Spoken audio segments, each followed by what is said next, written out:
بسم اللہ الرحمن الرحیم۔ سورۃ یونس آیت نمبر 48 سے۔ وَيَقُولُونَ اور کہتے ہیں وہ، مَتَى هَذَا الْوَعْدُ کہ کب ہے یہ وعدہ، ان کنتم صادقین اگر ہو تم سچے۔ بات چل رہی تھی پیچھے مشرکین کی، وہ قیامت کے دن کو نہیں مانتے تھے۔ ان کا نظریہ یہ تھا کہ بس یہی دنیا کی زندگی ہے، جب یہاں سے چلے جائیں گے مٹی مٹی ہو جائیں گے تو پھر دوبارہ ہمیں کوئی نہیں اٹھا سکتا، بس یہی 4 دن کی زندگی، یہیں مزے کر لو، آگے کچھ نہیں ہے۔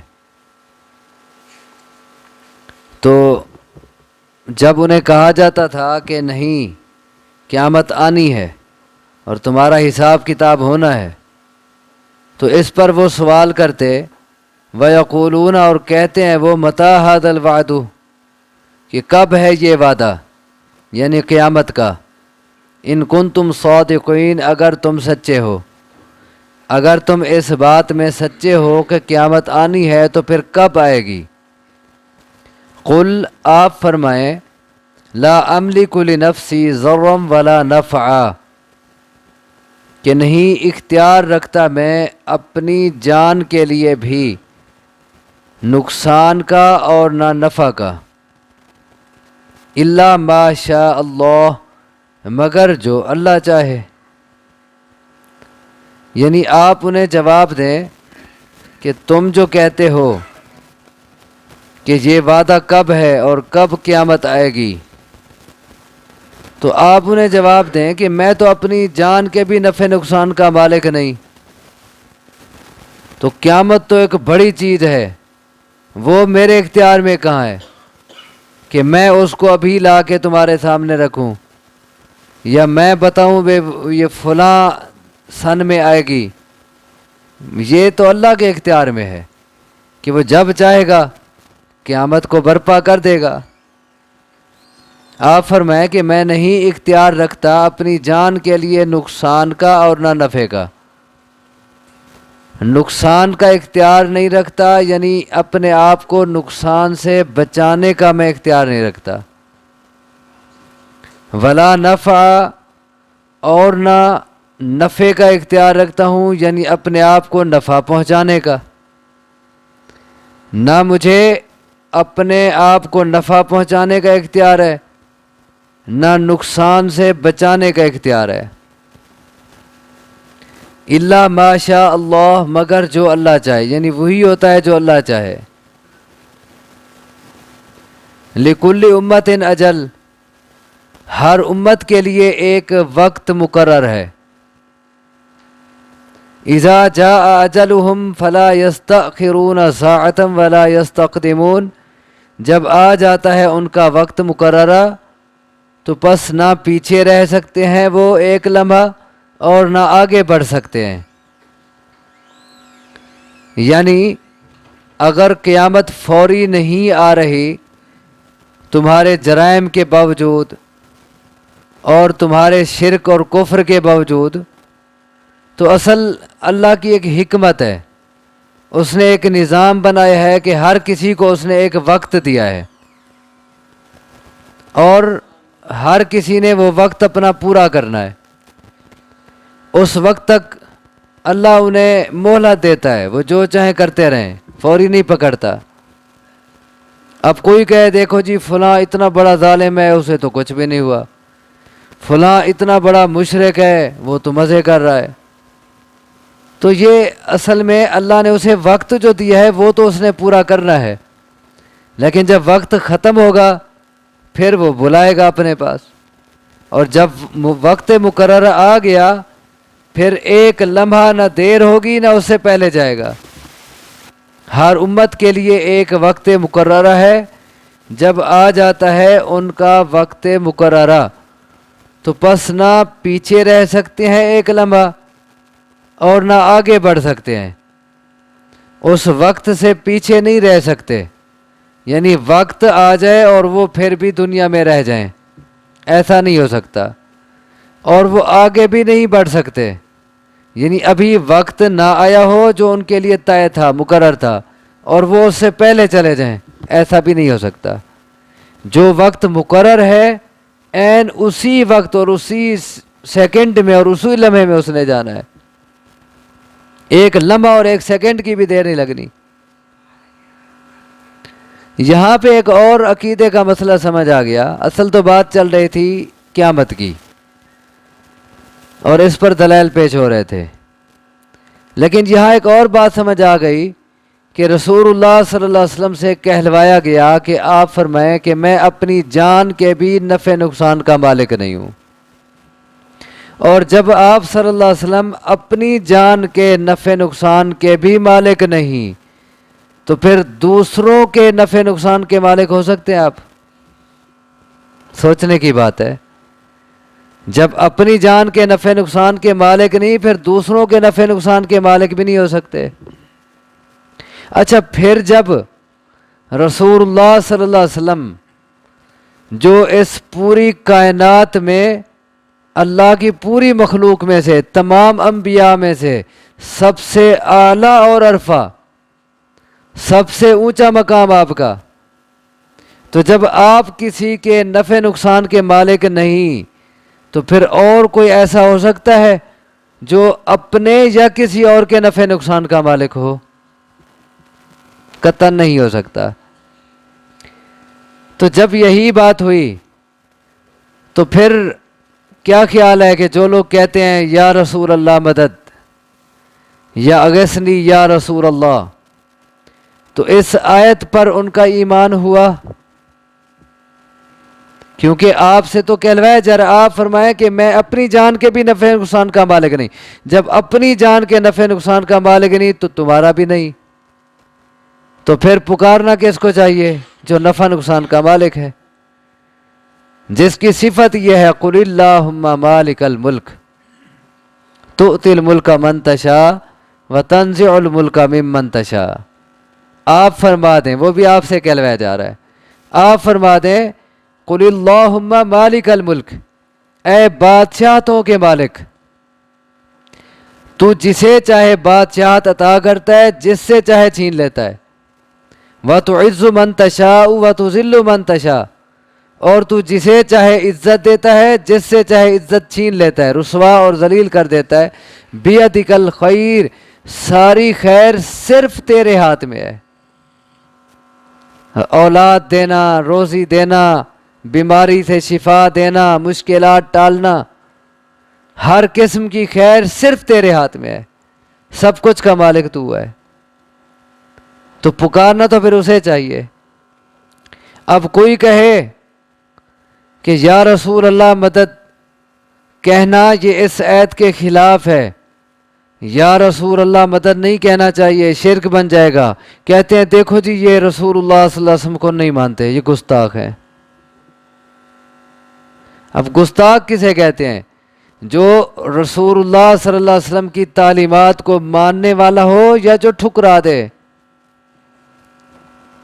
جو رسول اللہ صلی اللہ علیہ وسلم نے جو تعلیمات دیں، جو ہو بہو ان پہ چلے، ان کے مطابق اپنا عقیدہ رکھے، اصل وہ محبت کرنے والا ہے، یا جو کہے نہیں ہم تو اپنی منمانی کریں گے. رسول اللہ صلی اللہ علیہ وسلم کہے میں نفع نقصان کا مالک نہیں ہوں، جب بھی پکارنا ہو رب کو پکارو، ہم کہیں نہیں ہم آپ کو پکاریں گے، تو کیا ایسے لوگ محبت کرنے والے ہوں گے؟ نہیں. در حقیقت گستاخی تو یہی ہے. ابھی اگلے دن میں ایک حدیث پڑھا رہا تھا، اس میں بات آ گئی جنگ کی. رسول اللہ صلی اللہ علیہ وسلم جو لشکر کا امیر ہوتا جسے بھیج رہے ہوتے تھے آپ، تو اسے آپ ہدایات دیتے، اسے کہتے کہ اللہ کا تقوی اختیار کرنا، ڈرنا، اور جو تیرے ماتحت فوج جا رہی ہے ان کے ساتھ خیر خواہی کرنا، اور جب دشمن سے لڑائی ہو دشمن سے دھوکہ نہیں کرنا، یعنی کوئی عہد وعدہ ان سے ہو جائے عہد توڑنا نہیں ہے، مال غنیمت میں خیانت نہیں کرنی، ان کی جو لاشیں ہیں ان کا مصلح نہیں کرنا، شکل نہیں بگاڑنی، بچوں اور عورتوں کو قتل نہیں کرنا. یہ ہدایات دیتے آپ. اور پھر فرماتے کہ جب دشمن سے مقابلہ ہونے لگے تو پہلے 3 باتوں کا خیال رکھنا ہے. پہلے ان کو اسلام کی دعوت دینی ہے. اسلام قبول کر لیں تو ان سے رک جانا ہے. ان کی جان مال کی اب حفاظت کرنی ہے تو ان کا تحفظ کرنا ہے. اگر وہ اسلام قبول نہ کریں تو ان سے جزیہ لینا ہے کہ تم ہماری ماتحتی قبول کرو، چلو اسلام نہیں لاتے نہ لاؤ. لا اکراہ فی الدین، دین میں زبردستی نہیں ہے، اپنے دین پہ رہ جاؤ، لیکن حکومت ہماری ہوگی، ماتحتی ہماری قبول کرو، تمہاری جان و مال کا تحفظ ہم کریں گے جیسے اپنے مسلمانوں کے جان و مال کا تحفظ کرتے ہیں. اس کے بدلے تم سالانہ ہمیں ٹیکس دو، جزیہ دو. اگر وہ کہ نہیں ہم تمہاری ماتحتی بھی قبول نہیں کرتے، تو اگلی بات آپ جو فرماتے وہ میں کہنا چاہتا تھا. آپ فرماتے کہ اخذ بسم اللہ واستعن باللہ، پھر اللہ سے مدد مانگ اور لڑ پڑ، اللہ کا نام لے کے. اگر وہ اسلام قبول نہیں کرتے، ماتحتی بھی قبول نہیں کرتے، جزیہ نہیں دیتے، پھر کیا کر؟ اللہ سے مدد مانگ اور پھر ان سے لڑ. اب یہ تعلیم ہے کس کی؟ رسول اللہ صلی اللہ علیہ وسلم کی. یہ نہیں فرمایا کہ وہ کچھ نہیں مانتے تو نعرہ لگا یا رسول اللہ اور دوڑ پڑ، نہیں. کیا کہا؟ استعن باللہ، اللہ سے مدد مانگ اور پھر ان سے لڑائی شروع کر دے. اور یہی بات نماز کی ہر رکعت میں کہلوائی جا رہی ہے. ہر بندے سے، ہر مسلمان سے ہر رکعت میں وعدہ لیا جا رہا ہے، ایاک نعبد و ایاک نستعین. یہ وعدہ اقرار ہے کہ نہیں ہے؟ اے اللہ ہم صرف تیری عبادت کرتے ہیں، صرف تجھ سے مدد مانگتے ہیں. یعنی ہم صرف یہ کہتے ہیں یا اللہ مدد، بس. ہم یا علی مدد نہیں کہتے، ہم یا رسول اللہ مدد نہیں کہتے، ہم یا جیلانی مدد نہیں کہتے. یہ ہر نماز کی ہر رکعت میں یہ اقرار ہر بندہ کر رہا ہوتا ہے کہ نہیں کر رہا ہوتا؟ جو ہی سلام پھیرا مکر جاتا ہے، پھر نعرے اوروں کے شروع ہو جاتے ہیں. تو اصل محبت کس کو ہے رسول اللہ صلی اللہ علیہ وسلم سے؟ استعین باللہ، اللہ سے مدد مانگ. جو آپ کا یہ فرمان مانتا ہے اصل وہی آپ سے محبت کرنے والا ہے، اصل وہی آپ کو مانتا ہے. اور جو کہتے ہیں نہیں ہم صرف اللہ سے مدد نہیں مانگیں گے، ہم اوروں کو پکاریں گے، اصل گستاخ تو وہی ہے. تو اس میں کہلوایا گیا، آپ فرمایا کہ میں اپنی جان کا بھی نفع نقصان کا مالک نہیں ہوں. آگے فرمایا قل ارأیتم ان اتاکم عذابہ بیاتا او نہارا. آپ فرمائے کہ بتاؤ اگر آ جائے تمہارے پاس اس کا عذاب رات کو یا دن کو، ماذا یستعجل منہ المجرمون، تو کون سی چیز ہے جسے جلدی طلب کرتے ہیں مجرم؟ وہ کہتے تھے نا کہ اگر تیری بات ٹھیک ہے، تیرے وعدے سچے ہیں، اگر ہم نے نہیں مانا واقعی تو عذاب کوئی لا سکتا ہے، پھر جلدی لا. تو اللہ تبارک و تعالیٰ اس کا جواب دے رہے ہیں کہ آپ ان سے پوچھیں کہ بتاؤ اگر تمہارے پاس رات کو یا دن کو اللہ کا عذاب آ جائے تو پھر یہ کون سی ایسی چیز ہے جلدی مانگنے کی؟ پھر تو پتہ چل جائے گا جب عذاب آئے گا، پھر پتہ لگے گا یہ کوئی جلدی مانگنے کی چیز تھی جس میں تم جلدی مچا رہے تھے. یہ کون سی چیز ہے جسے جلدی طلب کرتے ہیں مجرم؟ ثم اذا ما وقع آمنتم به، کیا پھر جب وہ واقع ہو گیا پھر ایمان لاؤ گے اس کے ساتھ؟ الآن وقد کنتم به تستعجلون، اور پھر تو کہا جائے گا کیا اب، حالانکہ تھے تم اسے جلدی طلب کرتے.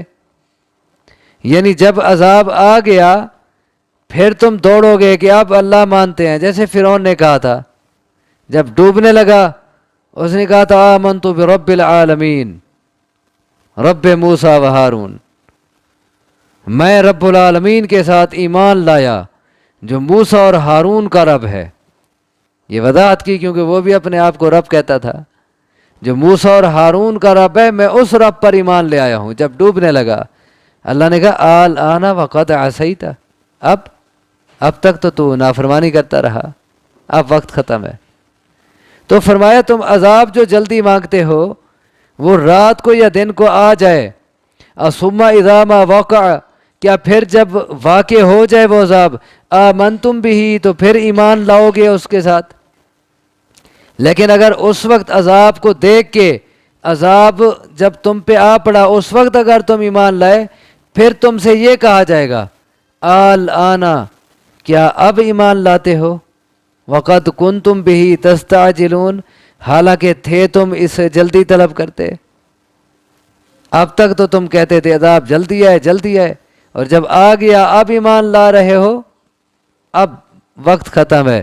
ثم قیل للذین ظلموا، پھر کہا جائے گا ان سے جنہوں نے ظلم کیا، ذوقوا عذاب الخلد، کہ چکھو تم عذاب ہمیشگی کا، اب تم نے ہمیشہ عذاب میں رہنا ہے. تمہیں وقت دیا گیا تھا، تمہیں دعوتیں دی گئی تھیں، تمہیں پکار پکار کے کہا جاتا تھا کہ مان جاؤ مان جاؤ مان جاؤ، لیکن اب جب عذاب آ گیا اب مان رہے ہو، اب وقت ختم ہے. پھر کہا جائے گا ان سے جنہوں نے ظلم کیا کہ چکھو تم عذاب ہمیشگی کا، یعنی اب ہمیشہ عذاب میں رہنا ہے تم نے. حل تجزون الا بما کنتم تکسبون، نہیں بدلہ دیے جاؤ گے تم مگر اس کا جو تھے تم کماتے. تمہاری جو اپنی کمائی تھی نا، اچھی یا بری، اسی کا تمہیں آج بدلہ ملے گا. اچھا، یہ سب کچھ سننے کے باوجود بھی پھر وہ تنزیہ کہتے ہیں وَيَسْتَنْبِئُونَكَ أَحَقٌّ هُوَ، اور پوچھتے ہیں وہ آپ سے کیا حق ہے یہ، کیا واقعی ایسا ہے، واقعی قیامت آئے گی.